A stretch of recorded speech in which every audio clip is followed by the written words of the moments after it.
tem uma Sim. simbologia na geometria sagrada, mas a geometria sagrada ela é muito ampla e aí a gente tem que trabalhar de acordo com a cultura. O Oriente Médio mesmo, ele traz uma amplidão imensa sobre a geometria sagrada. Então, assim, o que acontece? Eu falei sobre o triângulo ali dentro da Índia, né? Mas se a gente for para outros locais do Oriente Médio, o triângulo é outra coisa. E normalmente na criação dos mandalas, a gente tem significados de criação do universo. Então, o grande arquiteto do universo está ali com um compasso, né? É muito interessante, porque Esquadro também, né? então, assim, quando a gente para analisar todos esses processos, inclusive dos yantras, que a gente conversou agora, que engloba a geometria sagrada de um povo e tudo mais, começa sempre com um círculo. E dependendo da tradição que você está sendo inserido para aprender, eles vão observar através desse ciclo o início do universo, mas também o sol poente, o mar, o reto, né, a linha horizontal. Então eles vão começando a fazer vários traços, imitando a natureza, imitando a criação do universo, para se comunicar. E aí o que acontece? A gente acha que esses processos da geometria sagrada estão externos, mas acredite fielmente que nós somos o mandala, que nós somos a expressão dessa geometria viva. E quando a gente passa a reconhecer que o nosso centro, né, igual esse pontinho aqui do centro do yantra, do Shri Yantra, é o bindu, eles chamam de bindu. Bindu, ponto. O nosso seria aqui o coração, no caso, na forma simbólica, né, de um mandala, que é o centro. Então, quando a gente está no nosso centro, no centro do nosso mandala, a gente constitui a nossa vida e interage com outros mandalas.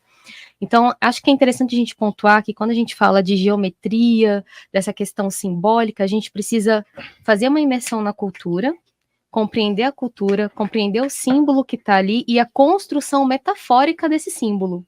Porque normalmente eles querem expressar uma ideia muito maior que sempre bate no contexto da eternidade, né? De algo que não passa, de algo que é permanente, de algo que não se vai com o mundo.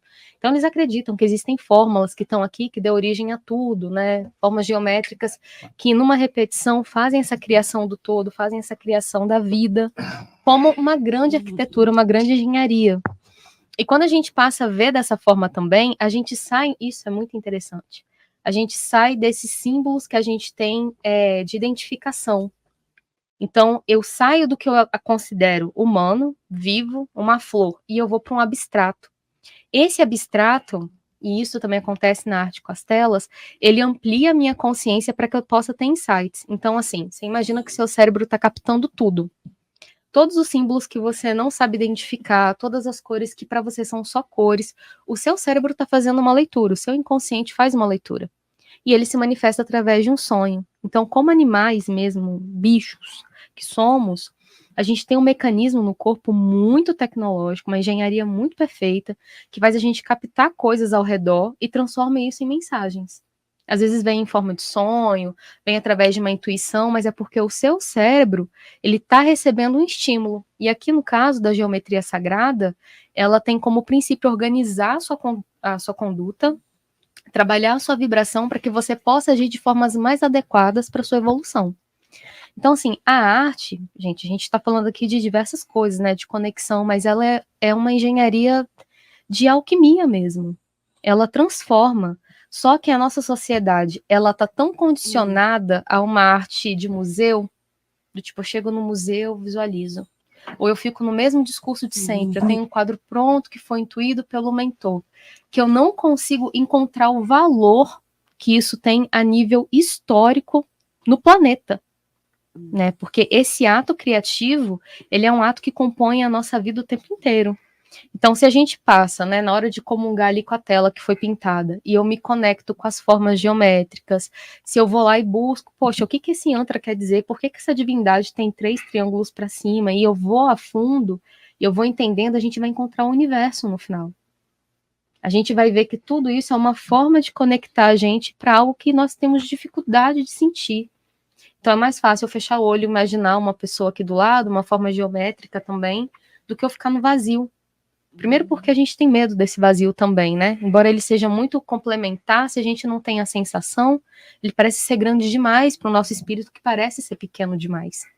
Então, eu acho que tudo isso que a gente traz na elaboração é que a gente saia um pouco desse véu dos símbolos também, né? Que a gente possa olhar isso com mais profundidade para que a gente, de fato, se conecte. Acho que tudo é um apelo para conexão, né? Se conecte com a música que a gente está ouvindo, sem querer estar pegando no celular e trocando a música. Se conecte com o conteúdo que é extenso, mas a gente quer trocar o conteúdo rapidinho porque a gente está sem tempo. E a gente pare para se nutrir das coisas que estão ao redor, apreciar, né? Pô, a cor desse coco aqui, né? Então, coisas que a gente não faz no dia a dia, porque a nossa mente está pilhada. Tá pilhada. Não para dar uma olhada pro céu, para as estrelas, como o Wagner falou, uma conexão simples, passou do lado de um rio, tem movimento ali, às vezes xinga, né? Você mandou uma pergunta, você mandou para mim, aqui na minha mandou uma aqui. Vamos lá, essa pergunta é boa, tá? Que a gente já falou sobre isso e a gente está retornando aqui a essa pergunta. Não consigo me conectar com imagens de santos, divindades, só com números e mandalas. Será por isso que peço, mas não consigo visualizar os meus mentores? Pode ser, porque a característica dele é mais por símbolos ou imagens. Então, por exemplo, nas mandalas ele consegue uma conexão mais rápida e melhor. Talvez até porque já tenha mexido com isso em outra vida, cara. Em outras vidas. É o mais provável para a mente dele, ele trabalhar por aí. Não ficar forçando para o outro lado, que não é a característica dele. Pelas mandalas aí, círculos, ele vai conseguir uma conexão melhor. Aí que a Mi tá mandando as perguntas aí. Às vezes você coloca na tela, deixa eu ver, se eu não conseguir ler, você me manda um pedido, às vezes a tela dá uma embaçada aqui para mim, tá? Mas vamos lá. A pergunta tá na tela já, Mi? Essa tá boa aqui. Juliana Almeida. Tem algum ritual que pode ajudar a pintar com mais criatividade? Energizar algum chakra, hora do dia, lua, etc.? Olha, eu vou responder dentro da arte intuitiva, que não vai trabalhar literalmente com essa parte da bioenergia, né? Depois o Wagner pode falar. Mas tem um ritual que muito me ajudou e que, enfim, eu fiz consultoria com diversos artistas para aprender a fazer arte abstrata. Eu não conseguia fazer arte abstrata. Embora eu fosse uma grande admiradora de arte abstrata, você falar borra aqui no papel, faça, eu não conseguia. Então, assim, eu percebi que tinha um processo meu interno e eu fui destravar isso numa sessão de psicanálise com a minha psicóloga, né? Em um momento que eu estava morrendo de fúria e eu estava num local onde eu não podia gritar, onde eu não podia, né, enfim, fazer um barulho extenso, grande.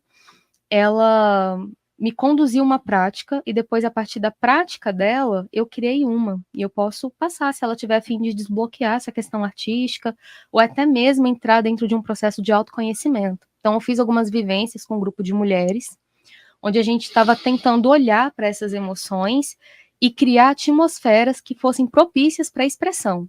Onde, óbvio, você não vai ficar nessa vibe muito tempo, você vai criar e vai se desfazer dessa vibe, mas você vai criar uma atmosfera que é propícia para que você descarregue os capeta, para assim dizer, né?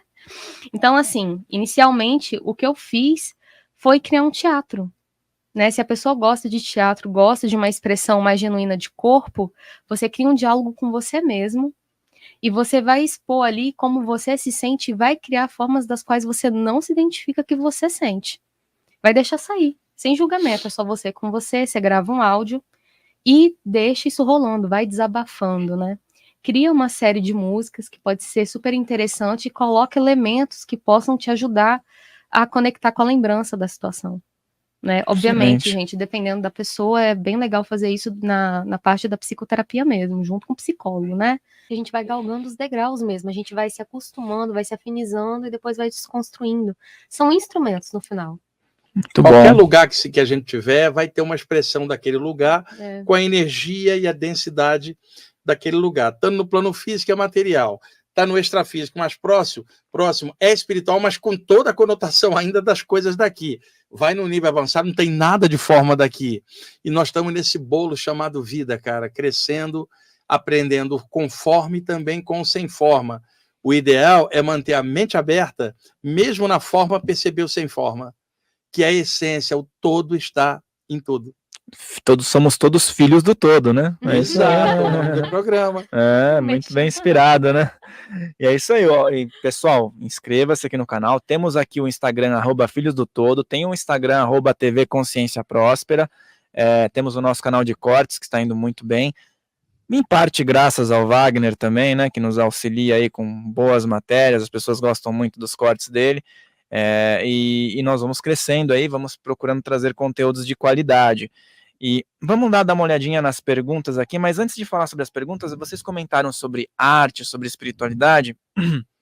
E muitas vezes, até nas práticas que a gente realiza, você acaba tendo as plasmagens, né, aquela visualização, clarividência, as emisoras abrem, e as pessoas relatam que viram as mesmas formas geométricas, muitas vezes antes de você relatar, as pessoas já começam a visualizar em grupo, né, triângulos, formas geométricas, cores, e tudo isso também é arte, né, tudo isso também é... E como eu falei aqui, num dos programas que eu fiz com o Samuel, aqui no Consciência Próspera, sobre os devas, seres avançados, que pensar para eles é lento, telepatia é lento, de tão avançados que esses seres são.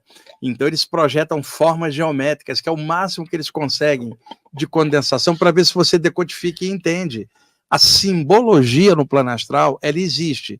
O hermetismo fala nisso há milênios, o hinduísmo também. Cabe a gente ter a consciência de saber decodificar qual é a mensagem por detrás daquele simbolismo. Alguém fala, por que esse Deva não passa direto? Não consegue, o mais lento que ele consegue é a forma geométrica. Aí, eu sempre replico a pergunta, a pessoa fala, por que eles não conseguem passar de um jeito mais que a gente entende? Fala, por que você não cresce para entender o jeito deles? Porque a pessoa faz a pergunta, mas ela tem duas vias. Então, o ideal, vamos avançar, estudar, que a gente vai compreender cada vez mais. Lembre-se de deixar o seu like aqui nesse vídeo, de se inscrever nesse canal, e se você gostou desse corte, o episódio completo está aqui na descrição. Ah, e também se inscreve lá no nosso canal oficial, Filhos do Todo, para você acompanhar as outras entrevistas. Farrell Molina falando, um grande abraço.